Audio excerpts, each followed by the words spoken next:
Si la palabra de Dios está en esta Biblia, tenemos que aceptar, amados hermanos. La palabra es la palabra. Nos han enseñado que si está en esta Biblia, es la palabra. Que nos duele, la palabra es la palabra. Gloria a Dios.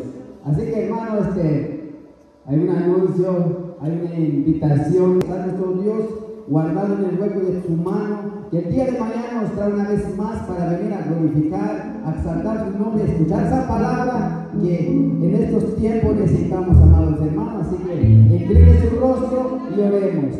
Amado Dios Todopoderoso, en esta hora, Señor Jesús, te doy gracias por todo lo que hiciste el día de hoy, Padre Dios mío. Gracias por la vida de cada uno de mis hermanos, Padre, que se han hecho presente, Padre Dios mío. Gracias, Dios mío, Señor Jesús, por todo lo que hiciste el día de hoy, Padre Dios mío. Gracias, Padre, por mis hermanos, Padre, que estuvieron, Padre, administrando esa alabanza, Padre Dios mío. Te pido, Padre, que le des la fuerza, la fortaleza, el entendimiento para cantar, para bendecir tu nombre. Sabemos que todo lo que hacemos para agradarte, Dios. Por lo tanto, Padre, tenemos, Padre Dios mío, dar lo mejor de nuestra alabanza, dar lo mejor, Padre, de nosotros, Padre. Igualmente para cada uno de mis hermanos, Padre, que se han presentado en esta hora, Padre, en este día, Padre. Ha venido, Padre, a escuchar tu palabra, ha venido, Padre Dios mío, a exaltar tu nombre, Padre Dios mío. Pero en esta hora, Padre, te pido, Padre, que tú nos guardes, nos cubre, Padre, a donde quiera que vayamos, Padre Dios mío.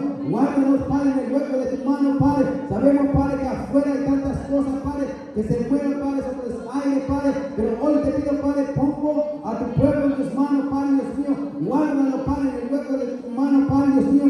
Y que el día de mañana, Padre, pueden venir, Padre, a escuchar tu palabra, a exaltar tu nombre, Padre Dios mío. Sabemos, Padre Dios mío, Jesús, que sin ti nada podemos hacer, Señor Jesús. A ti sea la alabanza, la adoración. Gracias, Padre, gracias, Hijo, Espíritu Santo. Aleluya, gloria a Dios. Así que, hermano, Dios te bendiga, hermanos y hermanas. Aleluya.